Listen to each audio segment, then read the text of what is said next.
We killed Joseph Glass for the first time on August 18th, 1999.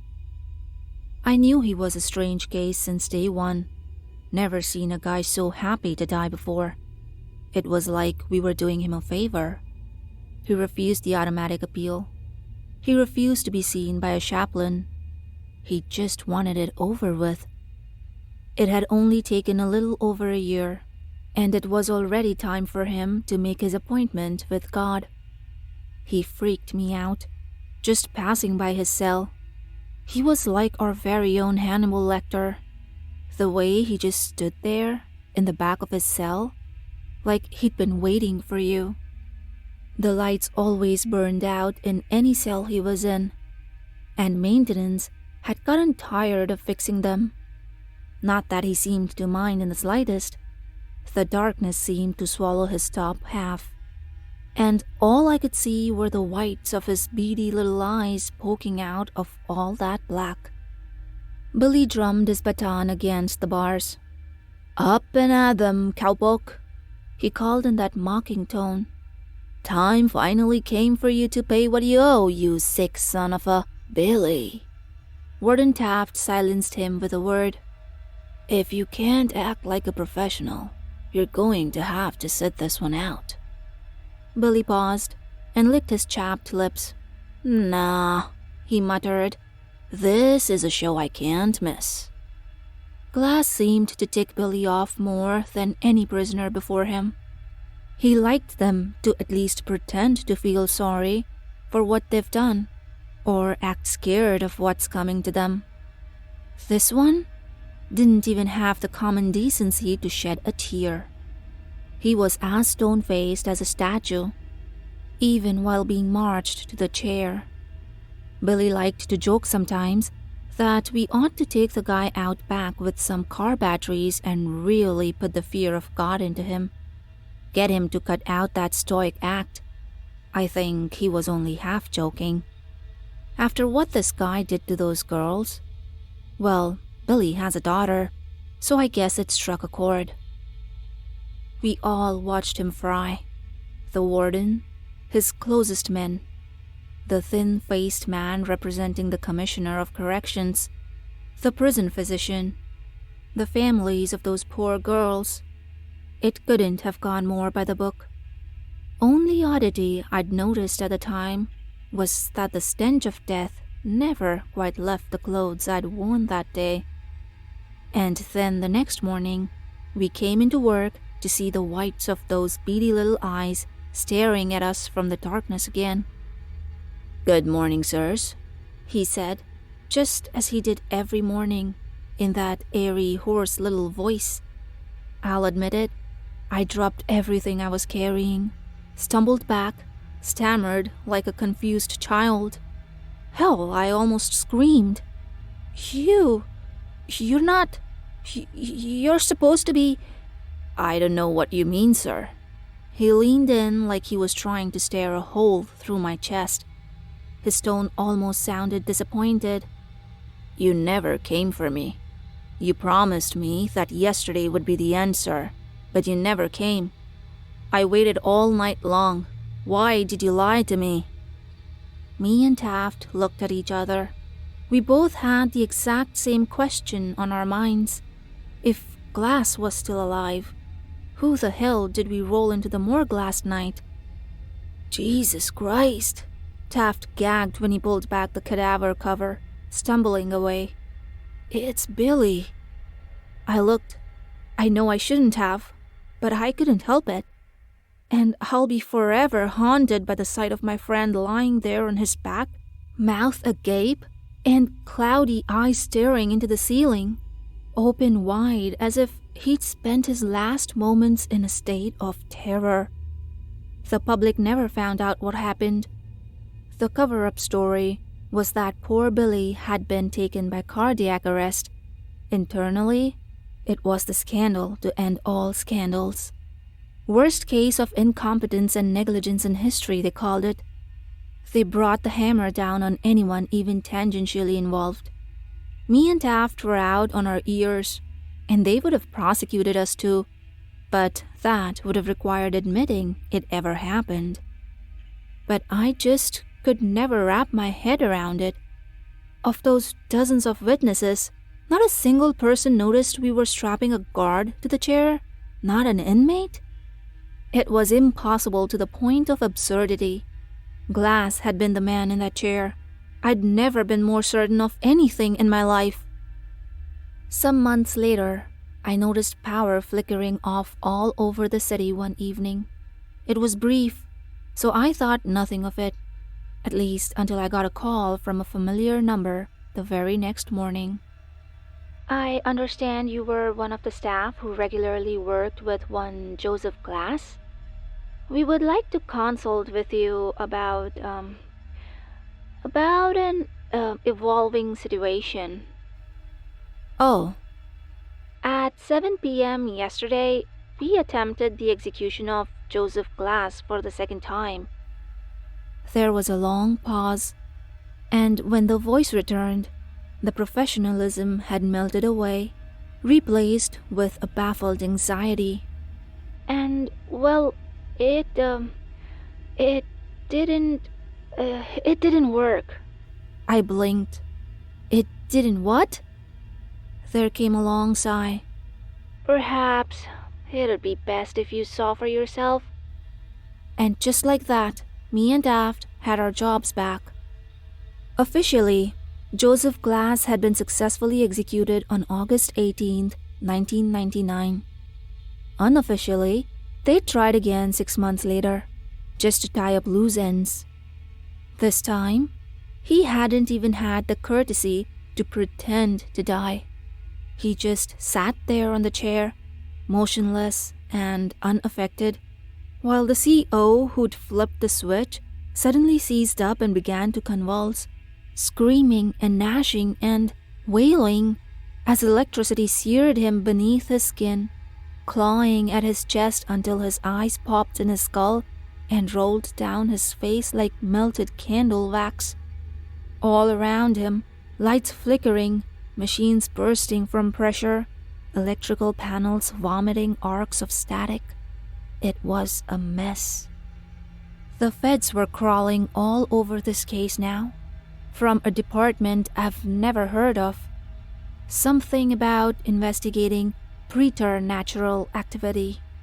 They told me Glass was refusing to speak with anybody but the COs who'd once cared for him. Being walked into that interrogation room almost made me feel like I myself was a convict being marched to his execution. Glass was staring at me when I walked in, like he'd been sat there motionless waiting for me. I expected nothing less.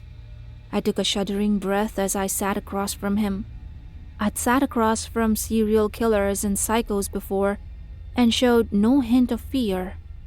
But how could I not, now, sitting across from a man who can kill people without touching them? Glass? Officer Mendez. His tone betrayed no emotion. I had thought you'd abandon me. I winced. No, Glass, I had just been temporarily relieved. It's good to see you again. Would you like a glass of water? I offered it to him. He didn't even look at it. His eyes just bored into mine, relentless. I'm here to ask you a few questions. Silence. Okay. Glass, I need to know how you killed Billy and Kramer. I didn't, he replied. It did. It? The thing standing behind you. I didn't bother to turn around. I had enough experience with prisoners trying to trick me into looking the other way while they pulled off some half-baked escape plan. Glass, please. Let's take this seriously, I replied. I've always treated you with respect, haven't I? You've never had any problems with me. Actually, I do. I have a problem with all of you. Oh, you here all believe that death is a punishment. There was a first hint of emotion I'd ever heard in his voice. It's not. It's freedom. The only freedom. You promised me that gift. You promised me you'd let me die. You've given it to so many other prisoners while leaving me behind. With all of your machines and your science and your knowledge, surely you can find a way, if anyone. My throat felt suddenly dry. I had to take a sip of water myself and hoped it would quell my burning nerves. We're trying our best, Glass. But you have to work with us. It may help if you told us what exactly is preventing us from executing you. He moved for the first time, leaning in, so slow as to be almost imperceptible. It won't let me die. And that's when I felt a hand settle on my shoulder from behind. Everything stopped. My lungs stopped inflating. I swear, my heart stopped beating, and my blood froze in place in my veins, and it all felt so cold. I could see the hand in the corner of my eyes, long and veiny and black. I could feel the breath on the back of my neck. I'd once mocked the way deers froze in headlights. Now I understood. I couldn't move. I couldn't blink. I couldn't think. I couldn't even take a single breath, even as my lungs began to cry out for air, and my vision blurred, and my thoughts melded together. All I could see was Joseph's eyes staring into mine. Those infinite fathoms of darkness. That Stygian sea that swirled and stormed and thundered in the blackness of his iris, and the eyes of things waiting a million leagues below the waters. And I would have suffocated there, too terrified to even breathe, if those agents in black had not called off the interrogation then and come storming into the room. Later, they showed me the tapes from the security camera. There had been nothing behind me, nothing placing its thin hand upon my shoulder, nothing at all. On May 7th, 2001, Glass was set to be executed for the third time, via hanging, or so I heard. In some government black site somewhere, far from prying eyes. While it was set to happen, me and Taft were sharing glasses of scotch in his office, nominally to celebrate. Really, because we were scared. Taft always struck me as young at heart despite his years, but this was the first time the warden had ever looked truly, properly old. He watched the yard below as he had a drink. "Did I ever tell you why I chose this line of work, Mendes?" I shook my head, and he sighed. "Back in '63, they found a woman's body in the back seat of a burned-out car in some state park near my neighborhood. A prostitute. One of her Johns had chopped her up, burned all the evidence, and you know what got me, Mendes? Nobody cared. Nobody bothered to investigate.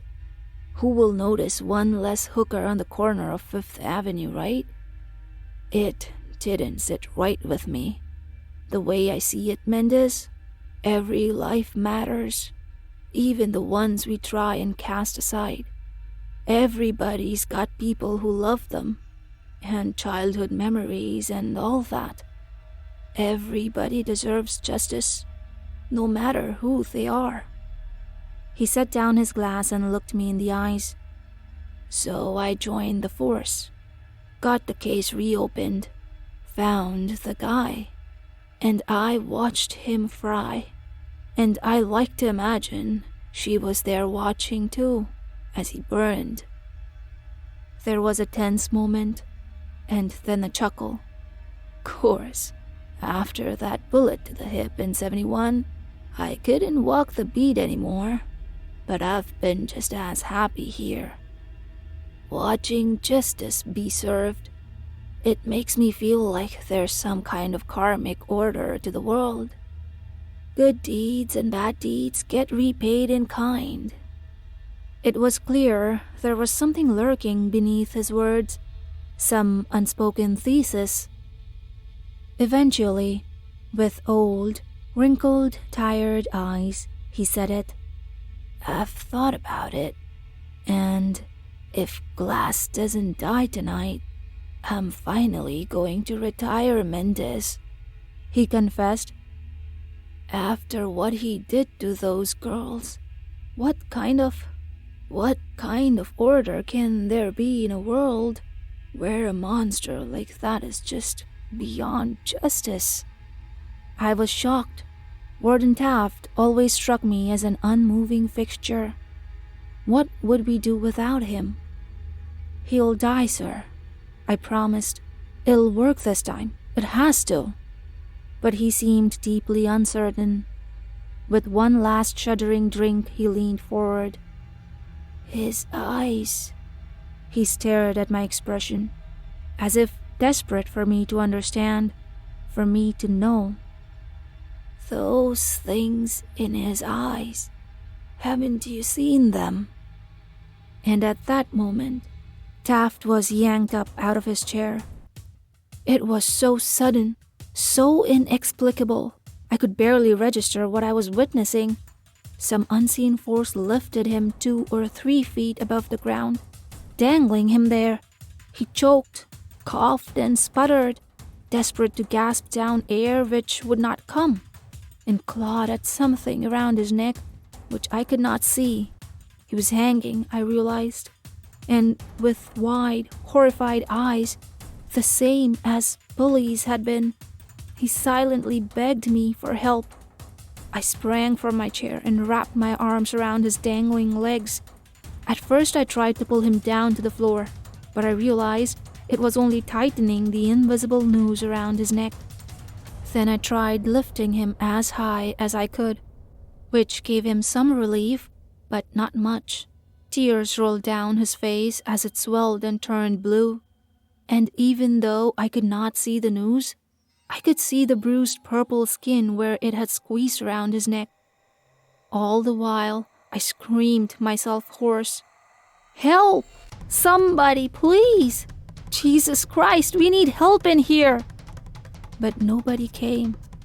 And all of a sudden, some unseen force seemed to sweep my feet out from under me.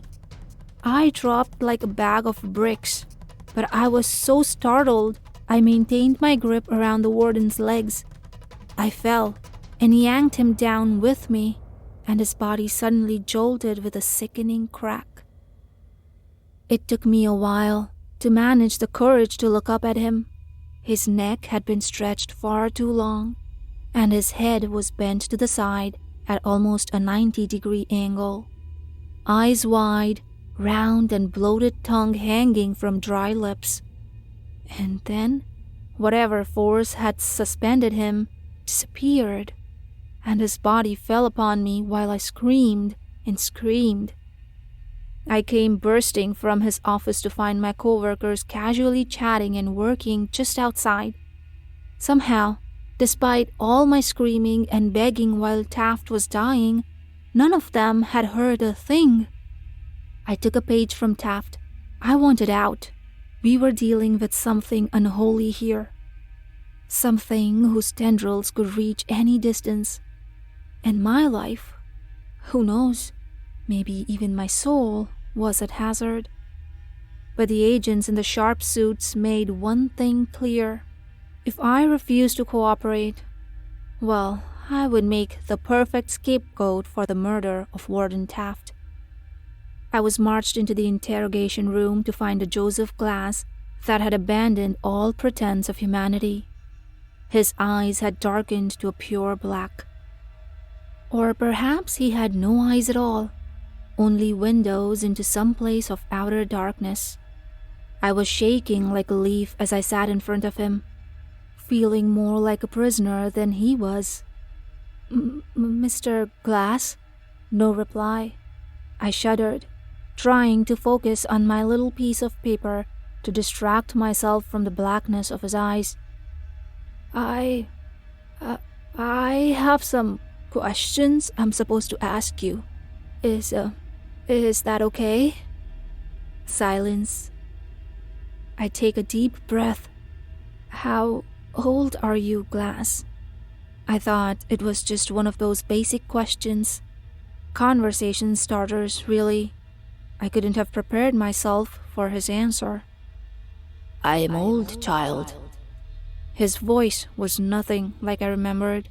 It was deep and low and rumbling, like there were multiple people speaking in unison, and all were equally ancient. Older than you could possibly know. Older than this nation. And older even than the empire that once bore it. I had to fight the basic animal instinct to flee. Focus on the questions, I thought. Why did you do what you did to those girls? Just so I could feel something again, he whispered. Anything. Did you not feel the slightest bit of guilt? Remorse? You ask that of me? Me, who has watched empires rise and fall? He almost sounded amused. Does time feel remorse? For time has killed far more than I. But mankind is like the Hydra. All I've killed will be replaced by essentially identical stock, and in greater numbers. And then they will die and be replaced, and so the cycle will continue forever. Did you expect me to pity them for being given the death I myself covet? Only the dead are given leave of the cycle. It is a blessing. And suddenly, he stood from his chair, as if he'd never been restrained at all. A blessing you promised me, Officer Mendez. I stared up at him in disbelief. What? How did you? But I couldn't even stammer a sentence out before he was upon me, crawling over the table with the eerie grace of a spider.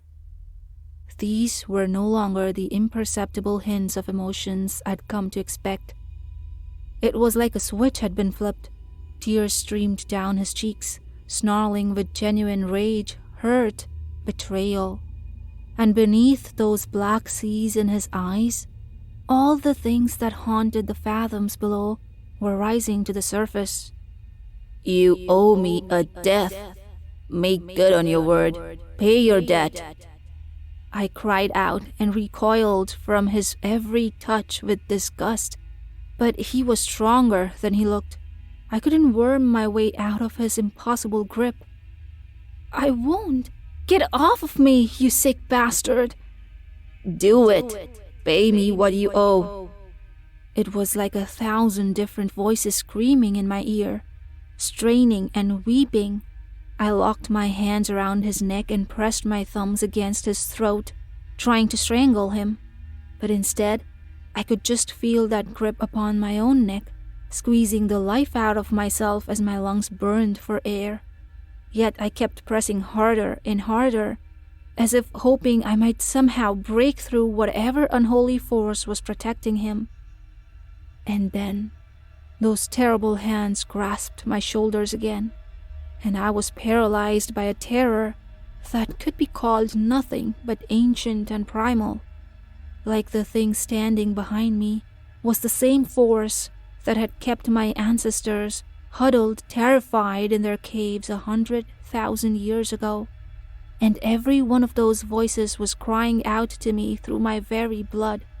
And it pulled me from my chair, threw me as though I were weightless, and the next thing I knew, I was waking up in the infirmary. Once more, none of this was captured on the security camera.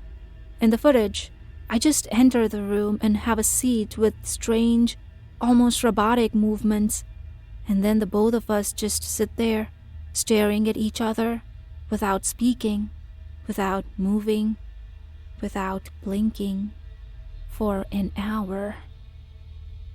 After this, Joseph Glass entered a catatonic state, and from then on refused to converse with even me. Now that my usefulness had ended, the agents discarded me like yesterday's trash. Don't even seem to care if I tell anybody. Who would believe me? I thought I'd gotten lucky, that my nightmare was over. I couldn't have been more wrong. Go sorting through any public records, and you won't find a single mention of the name Joseph Glass. They've squirreled him away in that off-the-books black site and scrubbed away every other trace of him. I'd say he'd been unpersoned, if indeed he could ever be called a person at all. But they're still trying every execution method in the book. I don't know quite why. Maybe it's for research. I'm sure the US military would love to find the secret to making its men as unkillable as Glass. And besides, they're not the ones who have to deal with the consequences. On June 3rd, 2005, they tried a firing squad. I know this because me and my wife were out on our second honeymoon, slow dancing by the lake at night to our favorite song, when I felt a wetness against my chest. I looked down to see her eyes as gray and dull as foggy glass, and her chest shredded to Swiss cheese by rounds that made no sound. On December 23rd, 2012, they tried lethal injection. That was the day they found my son's car wrapped around a tree, and baffled coroners discovered that he was dead before the accident even occurred. His bloodstream polluted with pavilon and potassium chloride. It's been years since I've isolated myself from everyone I knew, hermiting away in this cabin out in the middle of nowhere. And yet, the stench of death still follows me. Just a couple years ago, I found a news report mentioning my nephew. Apparently, he'd been found completely exsanguinated, his veins emptied utterly despite no signs of a struggle. God knows what kind of arcane methods of execution they're trying by now. He's not going to let me walk away from this, not while I still owe him a debt. But I've been doing some research too. Research into those untold legions of things I witnessed staring up from that blackened sea in Glass's eyes. I've learned things men were not meant to know. Practiced rites, assembled tools, ingredients. And I think I know where they're keeping him. Even though they blindfolded me, I counted the second between every turn on our way to the black site, and I've since spent weeks watching the place, cataloging every entry point. Maybe I'm slipping into madness, or maybe I've truly found the way to put an end to the horror, to finally give this monster the justice that Taft would have wanted for him. Joseph Glass had been right about one single thing. I have to pay what I owe, even if it kills me.